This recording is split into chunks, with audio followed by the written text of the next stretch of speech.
शरणं हरि शरणं हरि शरणं। सच्चिदानंद भगवान की जय, राधा कृष्ण भगवान की जय, भागवत महापुराण की भगवान की जय, जी महाराज की जय, गणपति महादेव की जय।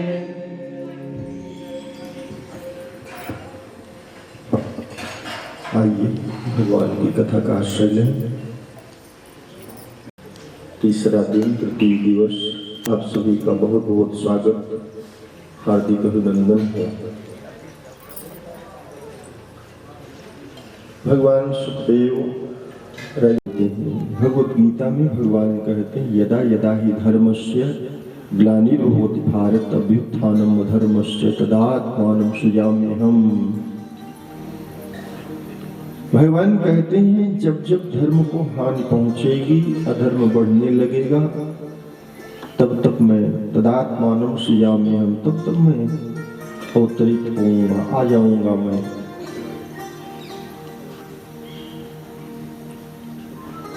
वही परमात्मा सनकादिक ऋषि के रूप में आए, वही देवर्षि नारद के रूप में आए, दत्तात्रेय, कपिल, ऋषभदेव, नर नारायण, यज्ञ भगवान, मत्स्य मछली बन करके आए, महामत्स्य कूर्म बन करके आए, कच्छप बन करके आए, मोहिनी नृसिंह वामन बन करके आए।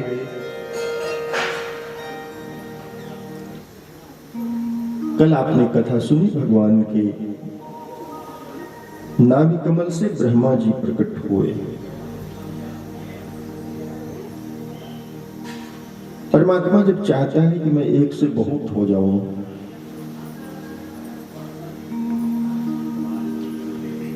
एको हम बहुत श्याम,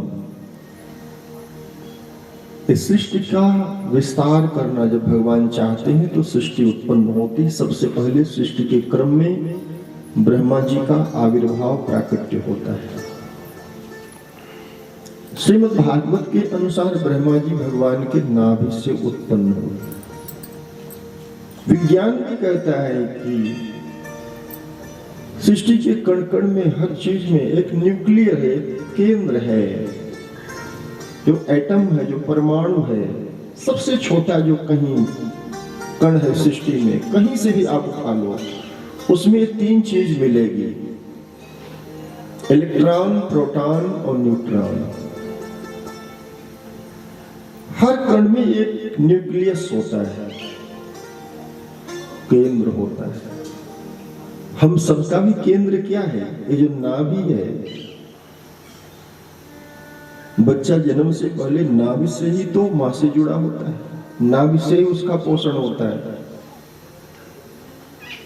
माँ के उदर में, माँ के गर्भ में बच्चा कुछ खाता पीता थोड़ी है।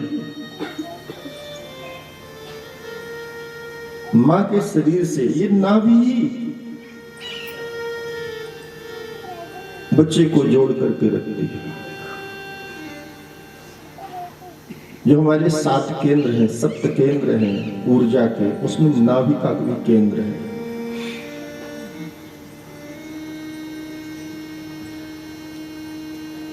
ऐसे भगवान के नाभि से ब्रह्मा जी उत्पन्न हुए। ब्रह्मा जी कैसे? उनके 4 मुख हैं। इसका मतलब क्या? ब्रह्मा जी को दाएं बाएं आगे पीछे देखने के लिए सिर नहीं घुमाना पड़ता। ब्रह्मा जी एक साथ सभी दिशाओं में देखते हैं। ब्रह्मा जी क्या है? भगवान के प्रतिनिधि हैं। जैसे कथा में कोई जो वक्ता होता है, वक्ता क्या होता है? वक्ता सुखदेव जी का ही प्रतिनिधि होता है। एक कथा तो सुखदेव मुनि ने सुनाई,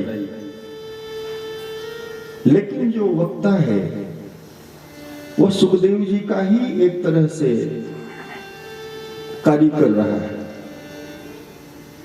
ऐसे ब्रह्मा जी भगवान के प्रतिनिधि हैं। भगवान ने आकाशवाणी करी, तप तप करो। ब्रह्मा जी को समझ नहीं पा रहे थे कि मुझे करना क्या है। कोई बच्चा जन्म लेता है तो उसको क्या पता होता है? अरे माँ सिखाती है, पिता सिखाता है कि तुम्हें क्या करना है। ऐसे ब्रह्मा जी को भी पता नहीं था, भगवान ने तप का आदेश दिया, ब्रह्मा जी ने तप किया।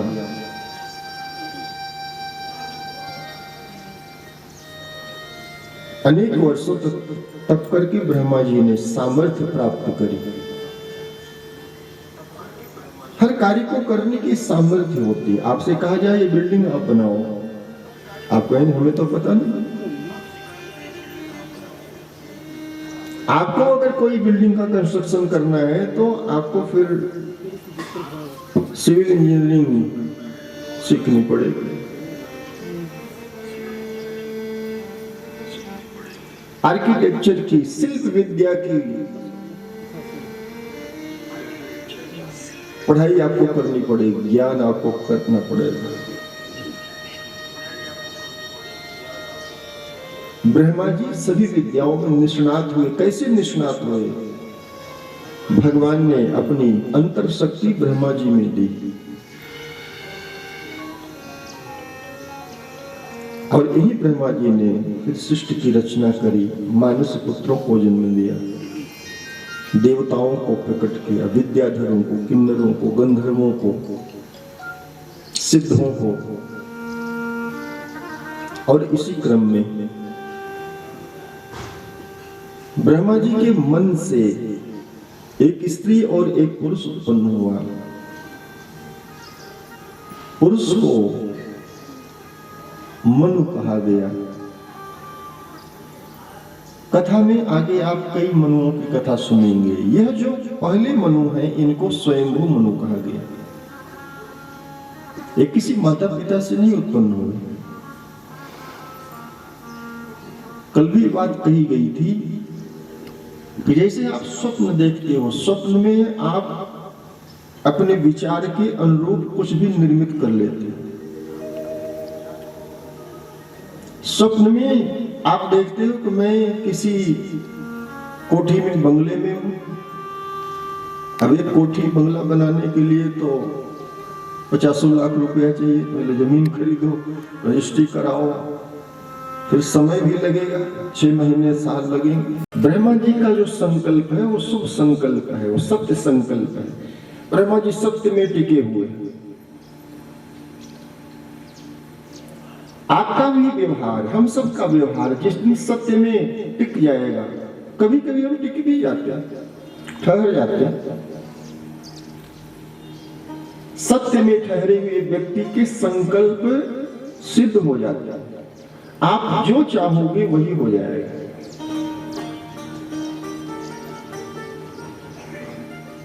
आप जो चाहेंगे वही हो जाएगा। यही भजन का प्रभाव है। संत यही सिखाते हैं। श्री सदगुरु महाराज ब्रह्मलीन परम सिद्ध संत बाबा पिंडीदास जी महाराज ने बहुत सारे लोगों को कहा होगा कि बैठ करके परमात्मा का मंत्र जपना, नाम जपना। ये मंत्र की दीक्षा, शिक्षा इसीलिए दी जाती है कि उससे तुम्हें बल प्राप्त हो, तुम्हें वह सिद्धि प्राप्त हो। कोई भी गुरु अपने शिष्य को हमेशा के लिए शिष्य नहीं बनाने रखना चाहता, वो चाहता है कि वो भी गुरु बन जाओ। क्या माई चाहती है कि मैं एक कमरे में रहती थी तो मेरी बेटी भी जब ब्याह हो जाएगा तो वो भी जाके एक कमरे में रहे ससुराल में? माँ चाहती है कि मेरी बेटी तो महल में रहे। कोई पिता अनपढ़ था तो क्या वो ये चाहता है कि उसके बेटे भी अनपढ़ रहे? आप जो चाहो वही हो जाएगा। ये भजन में ऐसी ताकत है, आपको आश्चर्य होगा। आप देखते हैं कई बार आप जिसका चिंतन कर रहे हैं वही व्यक्ति आ जाता है।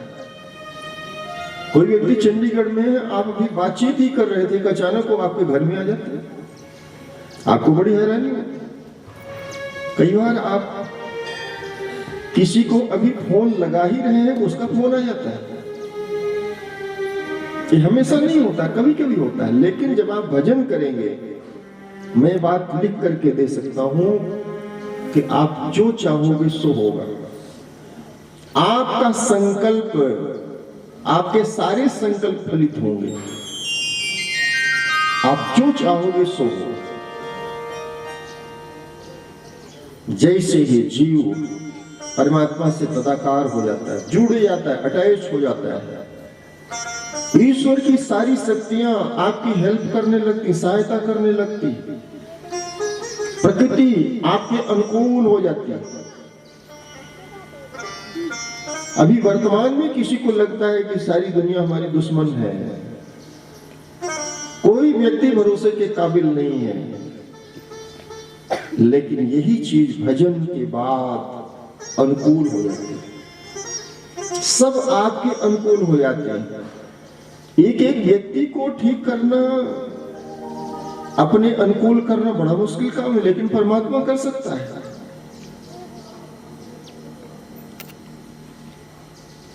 अभी ये सर्दी के मौसम है,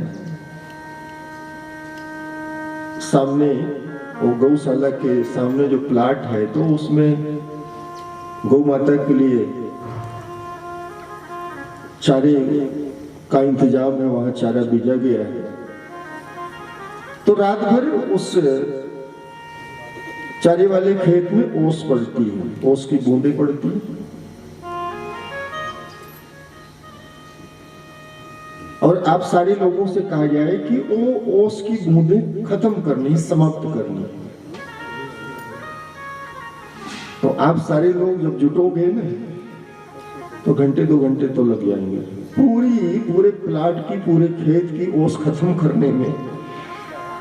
आपको मेहनत भी होगी और 2-4 हजार बूंद तो रह भी जाएगी, लेकिन परमात्मा क्या करता है? सूर्य भगवान तो मुश्किल से 5 मिनट उनको लगेंगे, 5 मिनट भी नहीं, अगर दोपहर का मौसम हो गया है तो 1 मिनट लगेंगे वो सारे ओस खत्म करने में। और केवल उसी प्लाट का नहीं, अभी जब दोपहर 1-2 घंटे बाद गर्मी और बढ़ जाएगी, ताप बढ़ जाएगा, तो धरती की सारी ओस की बूंदें समाप्त हो जाएंगी। जो काम आपके लिए कठिन है, परमात्मा के लिए बहुत सुलभ और सरल है, सहज।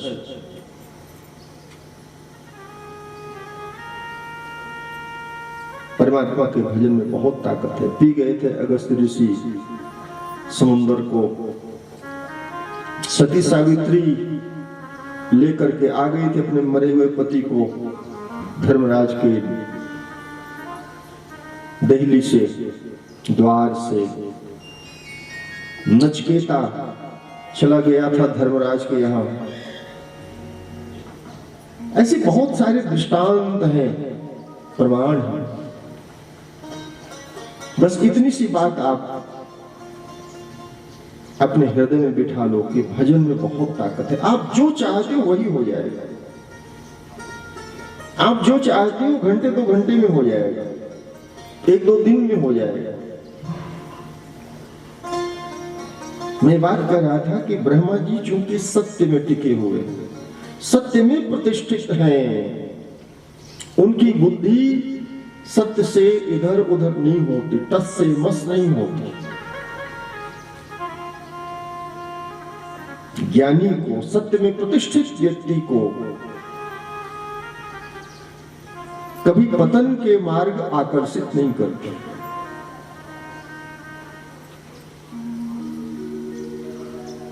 आप सत्य में जब प्रतिष्ठित हो जाएंगे तो फिर आप झूठ नहीं बोलेंगे, आपके अंदर लोभ नहीं आएगा, आपके अंदर क्रोध नहीं आएगा। क्रोध क्यों आता है? अज्ञान में आता है। आपने कभी देखा, जिससे आप प्रेम करते हैं उससे बड़ी से बड़ी गलती हो जाए, आपको उसके ऊपर क्रोध नहीं आएगा।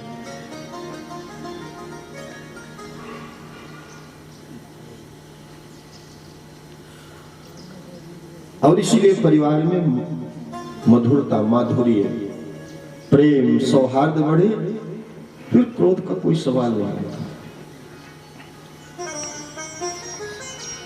हम लोभ करते हैं, हम मोह से ग्रस्त हो जाते हैं, और ये सब विकार माने गए हैं, ये सब दोष माने गए हैं, ये सब अज्ञान में होते हैं। जैसे अंधेरे में आप देखते हैं, कमरे में सांप बैठा होता है, किसी कोने में बिच्छू बैठे होते हैं, मकड़ी जाला लगा लेती है। ये अंधेरे के कारण,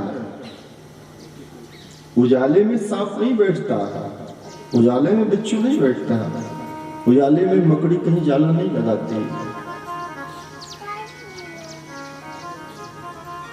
जीवन में जब तक अज्ञान रहेगा, ये सब मोह, मद, मात्सर्य, काम, क्रोध, लोभ, ये सब कहीं सांप बन करके, बिच्छू बन करके सब बैठे रहते हैं। घर में जब अंधेरा होता है तो कई बार जैसे अचानक ही रात में यहाँ अंधेरा हो जाए, आप अपने कमरे में, कई बार दीवार से हम टकरा जाते हैं। आप वॉशरूम में हैं तो अचानक लाइट चली जाए तो कई बार आप वॉशरूम से निकल करके कमरे में आ रहे हैं, अलमारी से टकरा जाते हैं, टेबल से टकरा जाते हैं, क्योंकि आपको दिखाई नहीं दे रहा है कहाँ दरवाजा है, कहाँ दीवार है, कहाँ खिड़की है, फिर आप नहीं टकराते। ऐसे जीवन में जब अज्ञान होता है, के संबंध में सुना जाए, बस इतना करो, जब सूरज निकला ही है तो अपनी खिड़की दरवाजे खोल दो, सूरज की रोशनी को कमरे के अंदर दरवाजे खोल दो। ऐसे आप कथा में आकर के बैठ जाओ, ऐसे आप महाराज जी के द्वार पर बैठ जाओ। ये ऊर्जा के भंडार है। अग्नि के पास बैठ करके किसी को, जैसे ही अग्नि के पास आप बैठेंगे, आपकी सर्दी दूर होगी, आपकी ठंड दूर हो जाएगी। जैसे सूर्य की रोशनी में बैठेंगे, आपके शरीर की कंपकपी दूर हो जाएगी। और उन्होंने अनेक प्रकार की सृष्टि करी, और उसी क्रम में स्वयं मनु, इन मनु की कोई माता पिता नहीं, और एक स्त्री जो उत्पन्न हुई उसका नाम है शत्रुपा। स्वयं मनु और देवी शत्रुपा से नाम है स्वयं मनु। हम मनुष्य इसीलिए, मानव इसीलिए है कि हम मनु की संतान। मनु कहां से उत्पन्न हुए? ब्रह्मा जी के मन से उत्पन्न हुए, इसलिए उनको मनु कहा।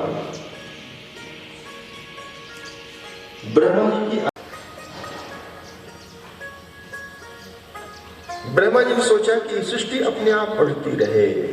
आप देखते हैं वृक्ष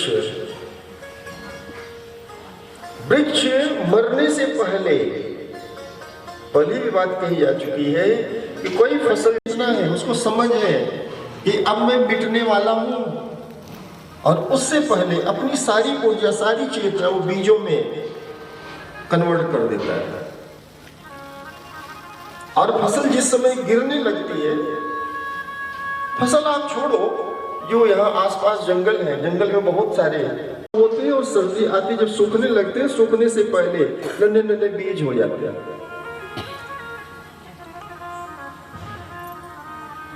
वो पौधे, मेरा बल, मेरा तेज, मेरी ऊर्जा फिर से धरती का पोषण पा करके उग जाएगा। आप देखते हैं वही घास फिर समय आने पर उग जाती। कैसे उग जाती है? क्योंकि वह कन्वर्ट कर लिया। और ये प्रक्रिया अनंत काल तक चलती रहेगी, जब धरती पर कोई नहीं होगा। तमाम ऐसे वन प्रदेश हैं, जंगल हैं, जहां किसी ने किसी तो बीज गिर जाते हैं, और फिर अगले सीजन में फिर से जंगल तैयार हो जाता है। अगले वर्ष फिर जो है यही चक्र चल रहा है। अब ब्रह्मा जी को कोई मेहनत नहीं करनी। स्वयं वो मनु की 5 संतानें हुई। देवहूति, 3 बेटियां और 2 पुत्र हुए, उत्तानपाद और प्रियव्रत। देवहूति का विवाह कर्दम नाम के ऋषि से हुआ। कर्दम ऋषि ब्रह्मा जी की छाया से उत्पन्न हुए। गुजरात में जहाँ सिद्धपुर जिला है वहाँ बिंदु सरोवर है। कर्दम ऋषि ने वहाँ अगर 90 साल की जिंदगी मान ली जाए तो 30, 32, 35 साल तो ऐसे ही सोने में गुजर गए। बाकी के 30-35 साल तो रोटी पानी का इंतजाम करने में गुजर गए, नौकरी चाकरी बिजनेस व्यापार में गुजर गए।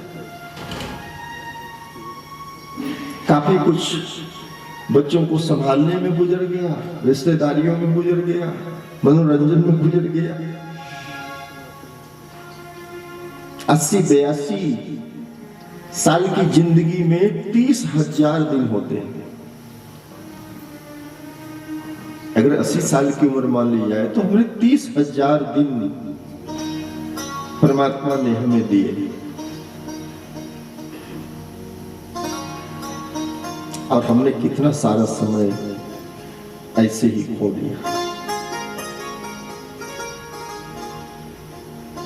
कर्दम ऋषि ने तपस्या करी और तप करना है। ये जो आप यहाँ बैठे हैं ये आपका तप है।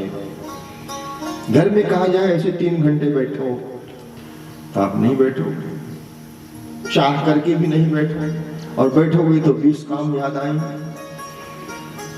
यहाँ आप निश्चिंत होकर के बैठे हैं, यहाँ कोई काम नहीं है। आप अपना घर परिवार नौकरी चाकरी बिजनेस व्यापार छोड़ करके यहाँ किसी उद्देश्य से आए हैं। ये भगवत कार्य है, ये महत् कार्य है, ये परम उद्योग है। एक उद्योग है जैसे गुजरात में बहुत सारी फैक्ट्रियां लगी, टालीवाल में लगी, मोती नालागढ़ में लगी।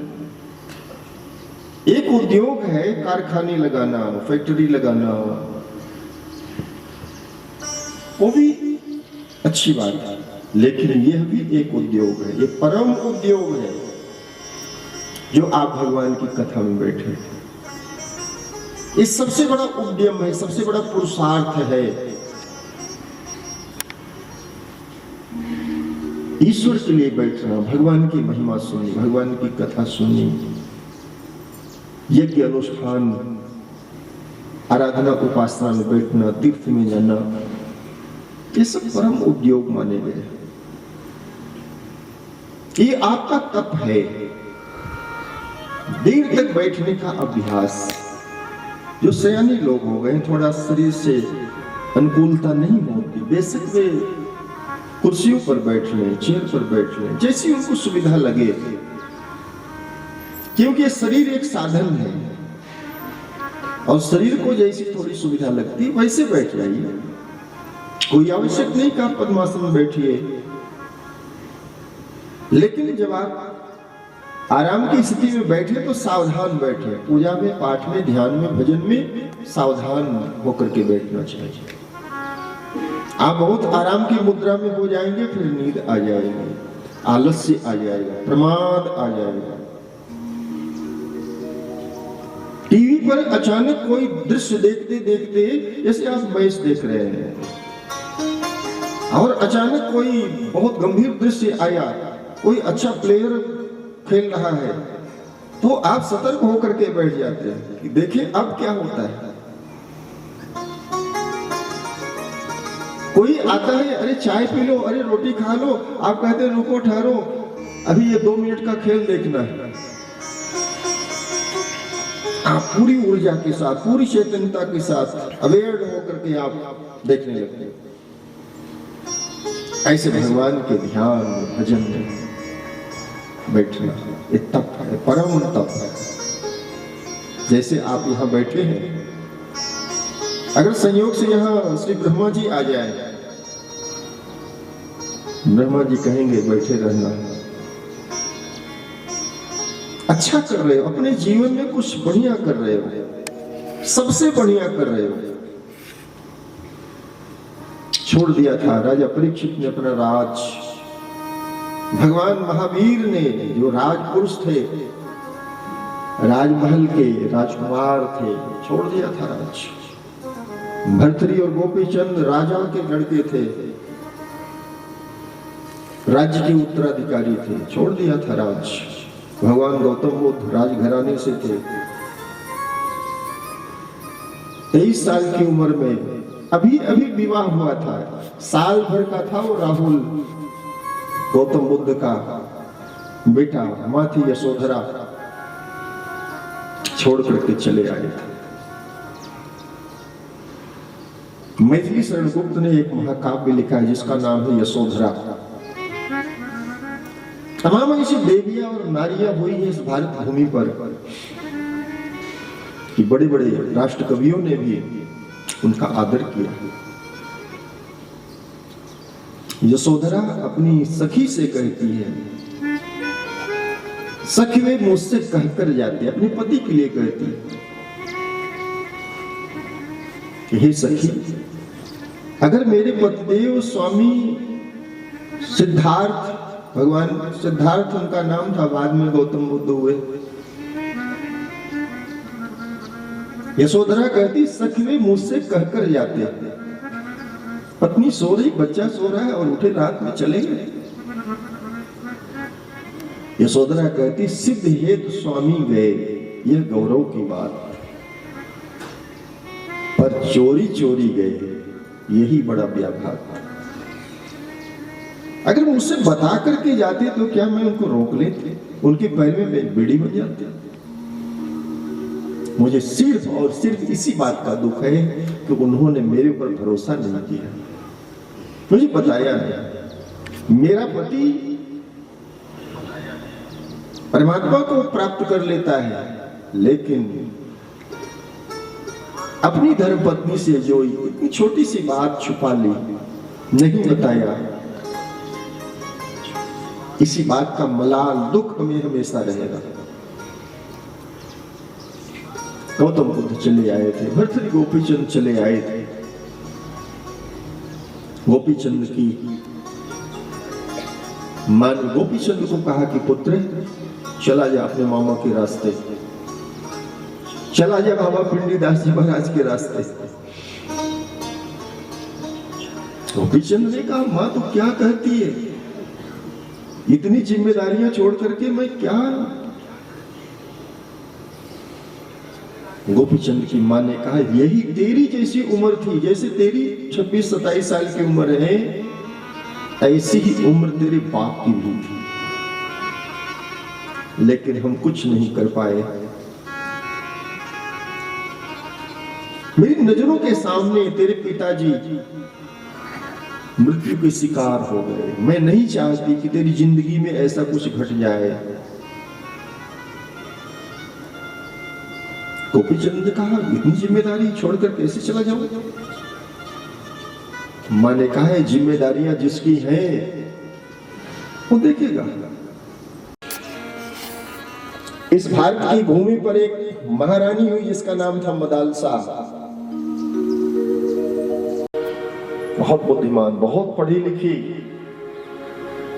वो मां थी, महारानी थी। जितनी संतान तोसी, संसार स्वप्न त्यज मोह निद्रा, मदालसा वाक्यम उवाच पुत्र। मदालसा अपने इस संसार माया है,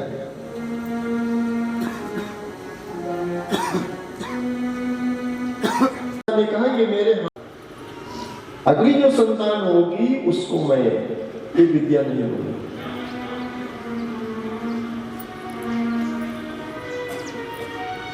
सातवीं संतान हुई, उस बेटे का नाम था अलर्क। अलर्क का विवाह हो गया, संतान हो गई।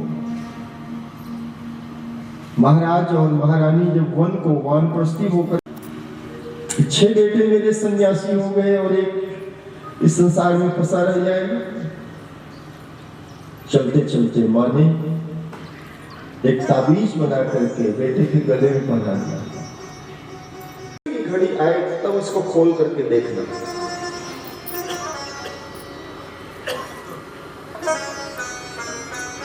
और अलर्क तो राज करता चला गया, उसको भी संतानें हो गई और राज्य का विस्तार वगैरह करने लगे। जैसे दुख बिना बुलाए आता है, ऐसे सुख भी बिना बुलाए आता है।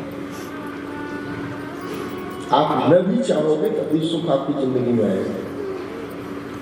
दुख माँ ने लिखा था, तो परमात्मा की शरण ले, सब बीतने वाली चीजें सब बीत रही है। थोड़े घंटे पहले जैसे आप यहाँ महाराज जी के आश्रम में आकर कथा में बैठे, अब वैसे नहीं है, बदल गए हैं आप। हम एक दिन में नहीं बदलते, रोज हर मिनट हर पल हर सेकंड बदल रहे हैं। आप नहीं, जैसे आज है वैसे कल नहीं रहेंगे। हमें देर से दिखता है। सातवें पुत्र को भी ज्ञान हो गया, छोड़ दिया, अपने बच्चों को सौंप दिया, संभालो। वो तो एक नाटक ही था, एक ड्रामा ही था।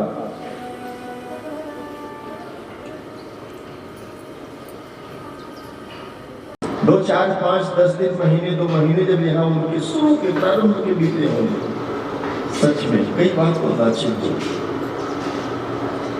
कोई युवा सन्यासी सोच रहा है, राम जी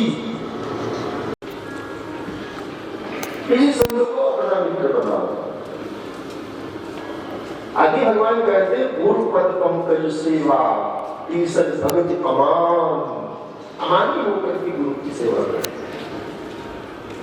चौथी भगति मम गुण करे कपट तजी मंत्र जाप दृढ़ विश्वासा पंचम भजने वेद प्रकाशा छठम शील विरत्वम कर्मा विरत निरंतर सज्जन धर्मा।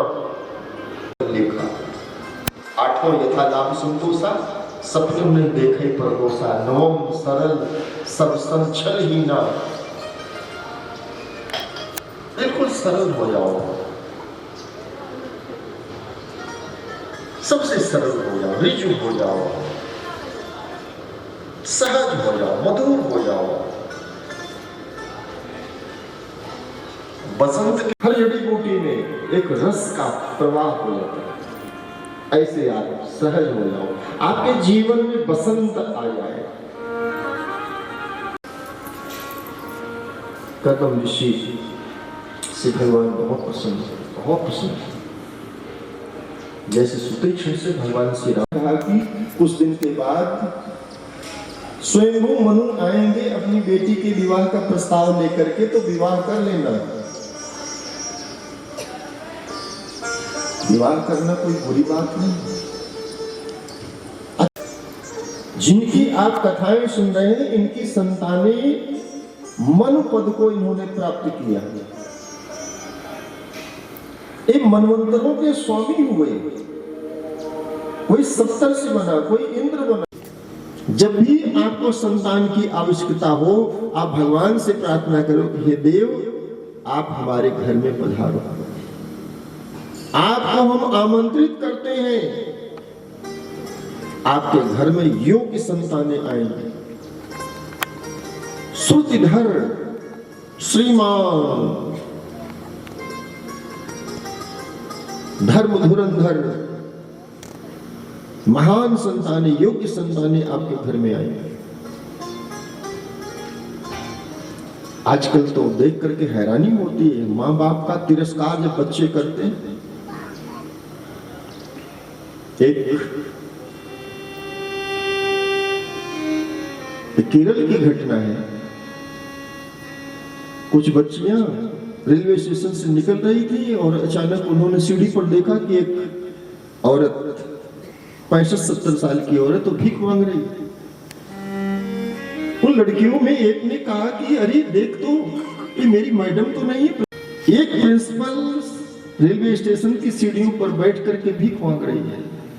बेटों ने ऐसी हालत कर दी। उन लड़कियों ने अपनी और कुछ सहेलियों को फोन किया और कहा देखो हमारी मैडम यहाँ इस हालत में, हमें कुछ करना चाहिए। वो 20-25 लड़कियां इकट्ठी हुई और लगभग 3-4 लाख रुपए इकट्ठे करके 2 दिन के अंदर उस प्रिंसिपल का सेटलमेंट कर दिया। जो काम खुद के बच्चों ने नहीं किया, मैडम ने जिन बच्चियों को पढ़ाया था उनके अंदर संस्कार बचे हुए। देश में ऐसी बहुत सारी सिचुएशन आपको देखने को मिलेगी, दुनिया में, केवल भारत ही नहीं, दूसरे देशों में तो और ज्यादा ये सब मुश्किलें खड़ी होती है। आपके संस्कार। कर्दम ऋषि को भगवान ने आज्ञा दी कि विवाह कर लेंगे। कुछ काल के पश्चात स्वयं मनु आए और उन्होंने अपनी बेटी देवहूति के विवाह का प्रस्ताव रखा। भगवान की सहमति थी, विवाह कर लिया। लेकिन विवाह करके भी वे तपस्या में ही लगे रहे। इतिहास में कुछ ऐसे दृष्टांत मिलेंगे। एक बहुत अच्छे व्यक्तित्व वाले हुए वाचस्पति मिश्र, जिनका एक ग्रंथ है जिसका नाम है भामती।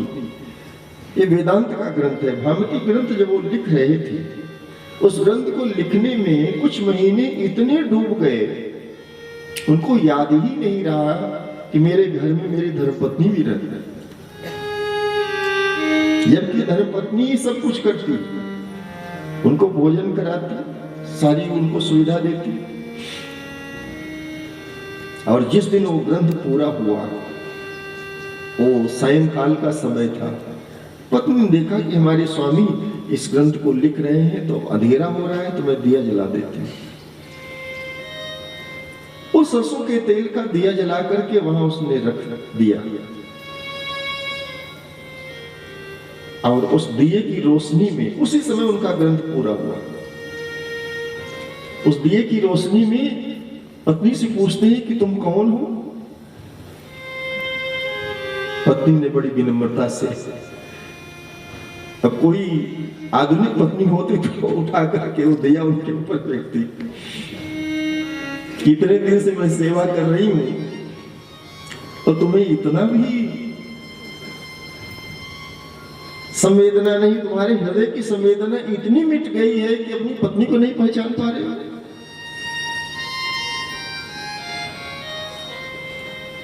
पत्नी ने कहा, स्वामी मैं आपकी धर्मपत्नी हूं, भामती। वाचस्पति मिश्र प्रसन्न हो गए और उन्होंने कहा, देवी मैं ये भी सोच रहा था कि इस ग्रंथ का नाम क्या रखूंगा। इस ग्रंथ का नाम तेरे नाम से होगा। आचार्य कक्षा के छात्रों को भामती ग्रंथ पढ़ाया जाता है, वेदांत। ऐसे कर्दम ऋषि,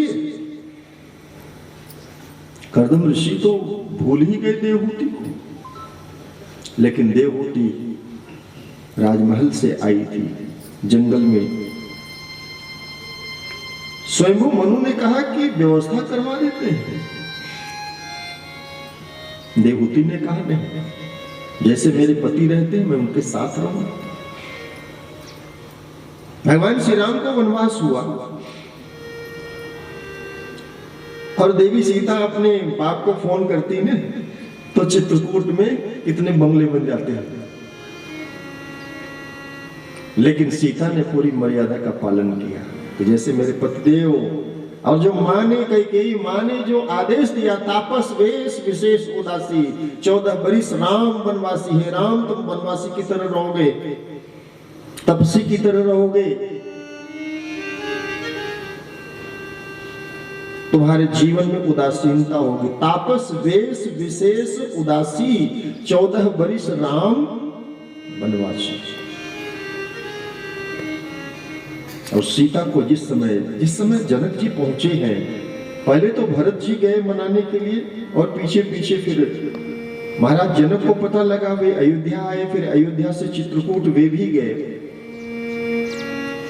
और देखा जो है सीता को जब मंदाकिनी में मटकी लेकर के जल भरते हुए, जिस कौशल्या मां ने सीता को ज्योत की दिए की बत्ती को ही बढ़ाने के लिए कभी नहीं कहा। कौशल्या तो हमेशा सीता को सोने के पलंग पर ही रखती थी। उस सीता को मेहनत करते हुए देख करके, जंगल में श्रम करते देख करके जनक का हृदय आनंद से भर गया। मन में सोचा कि पुत्री तुमने मेरे नाम को सार्थक कर दिया।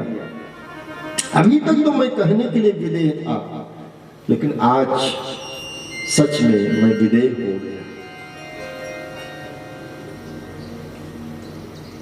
करते हो तुम कन्हैया, मेरा नाम हो रहा है।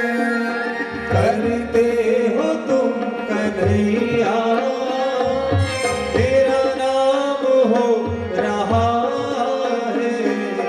मेरा आपकी कृपा से सब काम हो रहा है। तेरा आपकी कृपा से सब काम हो रहा है।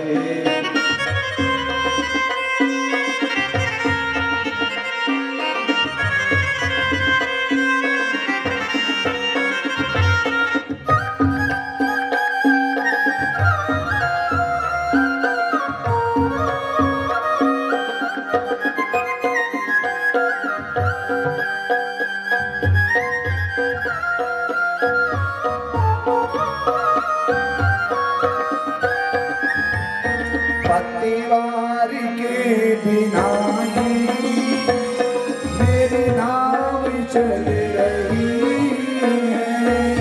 पतवार के बिना ही तेरी नाव चल रही है। हैरान है जमाना, मंजिल भी मिल रही है।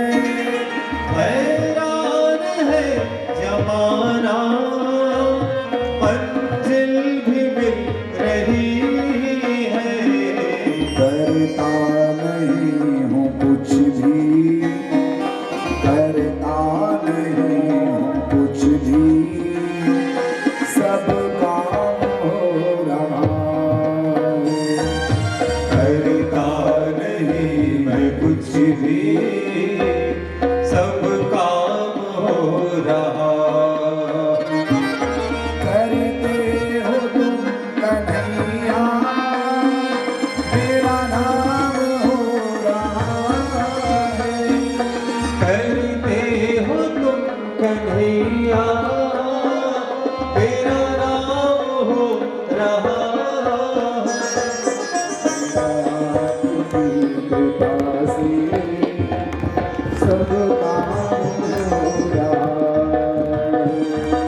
तेरा आपकी कृपा से सब काम हो रहा।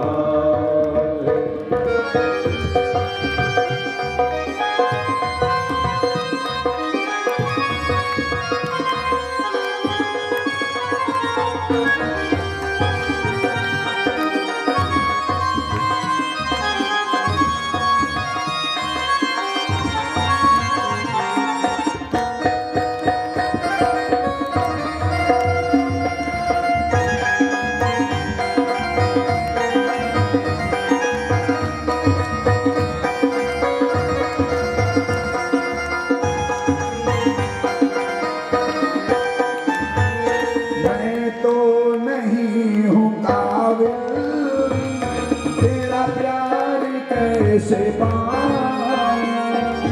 मैं तो नहीं हूँ काबिल, तेरा प्यार कैसे पाऊं। टूटी हुई बाहें से गुणगान कैसे गाऊं। टूटी हुई वाणी से गुणगान कैसे गाऊं।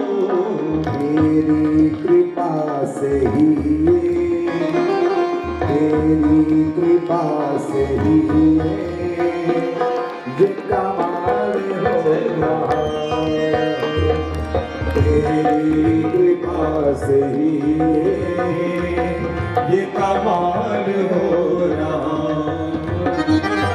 करते हो तुम कन्हैया, तेरा नाम हो रहा है।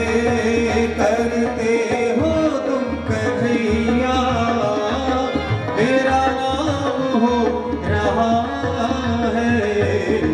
मेरा आपकी कृपा से सब काम हो रहा मेरा आपकी कृपा से सब काम हो रहा है, सब काम हो रहा है, सब काम हो रहा है। प्रेम सोनी से सच्चिदानंद भगवान की जय, भगवान की जय। होने चाहिए। ज्यादा बीमारियां हमारे पैरों से आती हैं। हम जो जुराबे पहनते हैं, सॉक्स पहनते हैं, जूते पहनते हैं, फुटवियर्स पहनते हैं, वे भी बीमारी का घर है। इसीलिए और संस्कार तो क्या करना था, वो तो जल रूप होकर के प्रवाहित होने लगे। अद्भुत थी देवहूति। माँ को प्रणाम करके चले आए गंगा सागर के तट पर। गंगा जहाँ समुद्र में मिलती है उसे गंगा सागर कहते हैं। वहां आश्रम बना करके रहने लगे। दूसरी कन्या आकोट का विवाह रुचि प्रजापति से हुआ, जिससे यज्ञ भगवान का प्राकट्य हुआ। इनका विवाह दक्षिणा नामक कन्या से हुआ, जिससे याम नामक 12 देवता उत्पन्न हुए। तीसरी कन्या प्रसूत का विवाह दक्ष प्रजापति के साथ हुआ, जिससे 13 कन्याएं उत्पन्न हुई जो धर्म को ब्याही गई। 14वीं कन्या स्वधा नाम की कन्या पितृगणों को, 15वीं स्वाहा नाम की कन्या अग्नि देवता को और 16वीं सती नाम की कन्या भगवान शिव को ब्याही गई। आइए जरा भगवान शिव का स्मरण करते हैं। ये सती ही आगे चल करके महाराज हिमाचल की सुपुत्री बनी, क्योंकि पिता की यज्ञ में जानने की इच्छा थी। सारे देवी देवता यक्ष गंधर्व किन्नर विद्याधर सब उधर से जा रहे थे, हिमालय के ऊपर से। बार बार पूछा देवी सती ने भगवान शिव से। भगवान शिव तो जानते थे। भगवान शिव ने कहा कि सती छोड़ो। आप देखते हैं कई लोगों की आदत होती है कि पूछते रहते हैं कहाँ जा रहे हो, क्या करने जा रहे हो, कब तक आओगे। हम अपने घर में ही नहीं अड़ोस पड़ोस पर भी नजर रखते हैं। ये व्यर्थ की बातें हैं। कोई कहीं जा रहा है, किसी काम से जा रहा है, हमें क्या लेना देना।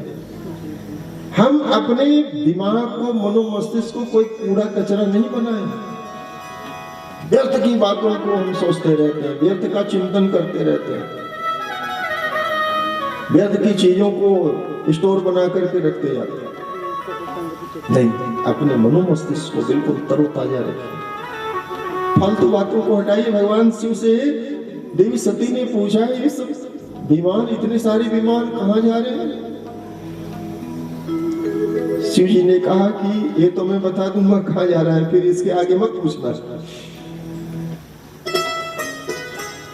पार्वती ने कहा नहीं पूछूंगी।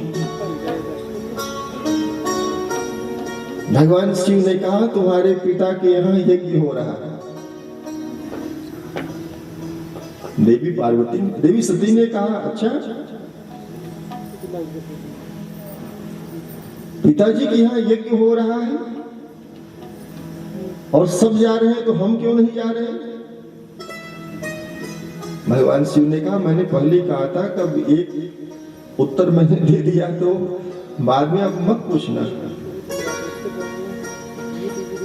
भगवान शिव ने कहा ठीक है, इस प्रश्न का भी मैं उत्तर दे देता हूं। तुम्हारे पिता ने मुझसे मनोमालिन्य कर रखा है। तुम्हारे पिता का मन मेरे प्रति अनुकूल नहीं है और इसीलिए उन्होंने निमंत्रण नहीं भेजा। देवी सती ने कहा ऐसा कैसे हो सकता है, मेरे पिताजी इतने अच्छे हैं। शिव जी ने फिर वो सारी घटना बता दी। देवी सती ने कहा कि कोई बात नहीं, मुझे आप जाने दीजिए और मैं वहां जाकर के पिताजी को, माताजी को, सबको मैं समझा लूंगी और फिर वे स्वयं आएंगे और आपको यहां से ले जाएंगे। भगवान शिव तो जानते थे, सब कुछ जानते थे कि सती का वहां जाना ठीक नहीं। देवी सती भगवान शिव के रोकने मना करने के बाद भी गई। श्री राम कथा में ये सब प्रसंग आए हैं विस्तार से। भगवान शिव रोक रहे थे कि राम की परीक्षा लेने मत जाओ, लेकिन सती गई, परीक्षा लिया और उसी समय शिव जी ने सती का त्याग कर दिया कि मेरी धर्मपत्नी, मैं संसार के और लोगों से अपेक्षा नहीं करता, लेकिन मेरी धर्मपत्नी पहले तो मेरी बात नहीं मानी और जाकर के फिर भगवान की परीक्षा कैसे ली। सती ने सीता का रूप धारण कर लिया। ये तो भला हो राम जी का कि राम जी पहचान गए, पहचान नहीं था। कहीं राम जी ने सती को सीता मान लिया होता तो फिर क्या होता। श्री राम कथा में बात आई है श्री रामचरितमानस में कि भगवान शिव ने सती जो सीता के रूप में है दूर से ही प्रणाम किया और कहा, देवी आप इस दंडकारण्य में अकेले घूम रही। अरे इन्हीं जंगलों में हमने सीता को अकेला छोड़ दिया था, अपहरण हो गया, आप भी अकेले घूम रही। भगवान शिव कहा इतना सुनना था कि सती ने जान लिया कि मेरा सीता का जो झूठा वेश है राम जी पहचान गए।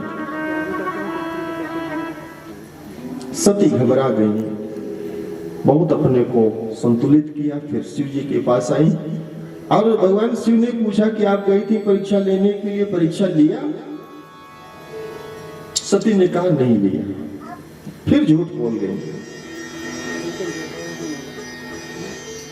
शिव जी ने सोचा कि मेरे लाख समझाने के बाद भी सती गई और बिना परीक्षा लिए आ गई।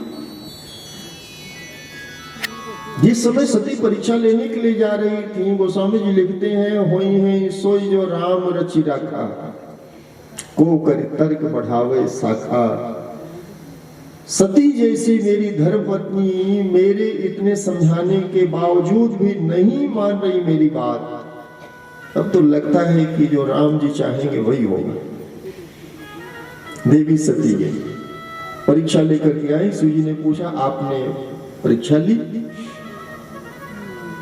सती ने कहा नहीं, इसकी जरूरत नहीं पड़ी। आप जो कहते थे वो सत्य है। राम ब्रह्म है, राम परमात्मा है, राम तो एक लीला कर रहे हैं। लेकिन शिव जी को भरोसा नहीं हुआ।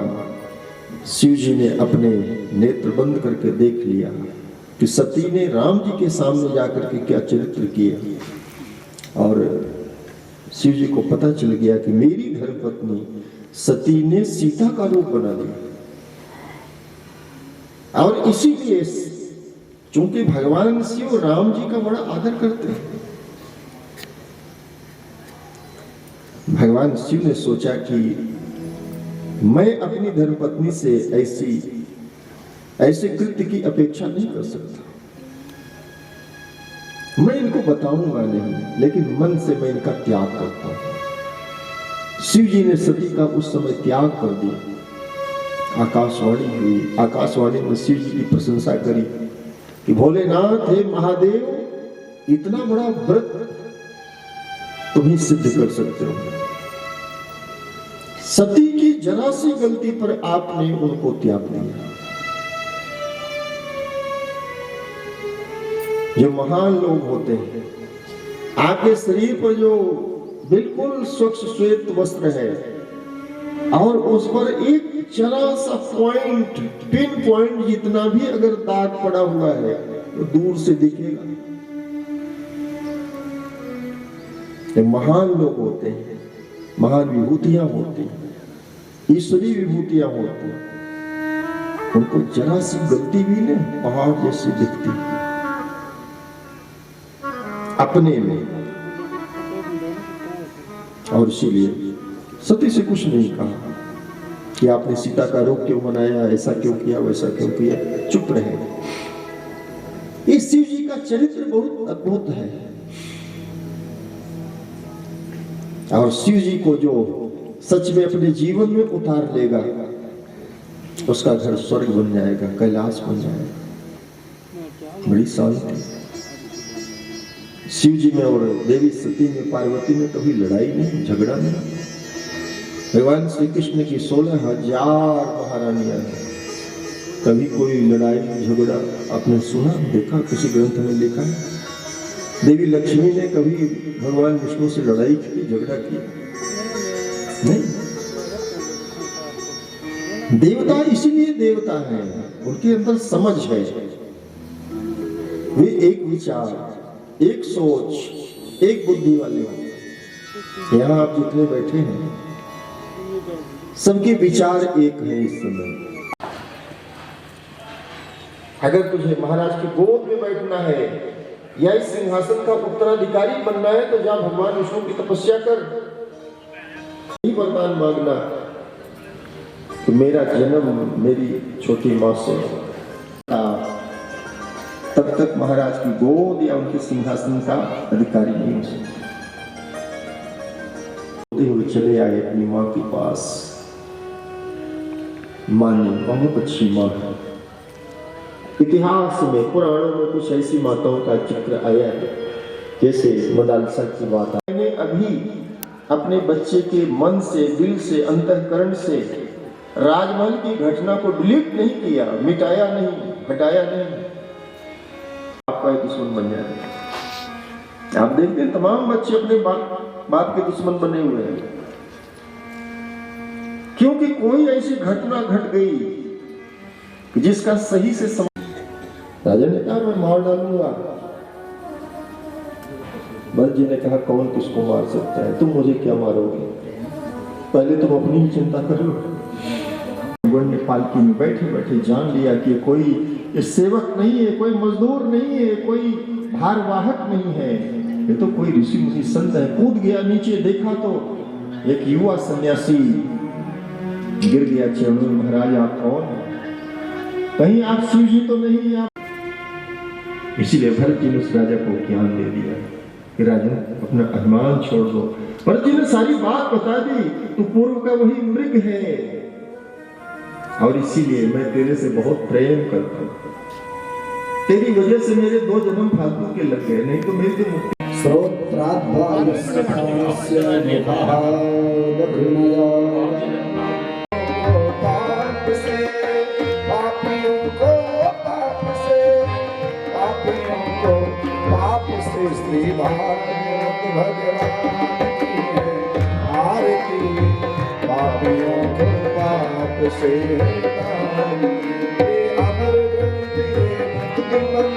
ये पंचम वेद निराला, नव ज्योति जगाने वाला, हरि नाम यही, हरि नाम यही, हरि नाम यही, हरि नाम यही, जग के पापों को मिटाने वाला, हरि दर्श कराने वाला, हे शाम की पावन पुनी, पापों को मिटाने वाला, हरि दर्श कराने वाला, पापियों को पाप से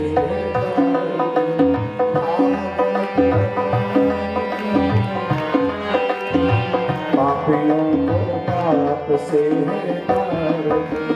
मधुर बोल मन पंथ को सन्मार्गी बताने वाला, बिगड़ी को बनाने वाला, ये मधुर बोल मन पंथ को सन्मार्गी बताने वाला, बिगड़ी को बनाने वाला, श्री राम यही घनश्याम यही, श्री राम यही घनश्याम यही, प्रभु की महिमा की आरती। भागवत महापुराण की जय। सुखदेव जी भगवान की जय। परीक्षित जी महाराज की जय। बाबा पिंडीदास जी महाराज की जय। सतगुरुदेव भगवान की शनि भगवान की जय। श्री हनुमान जी महाराज की जय। उमापति महादेव की जय।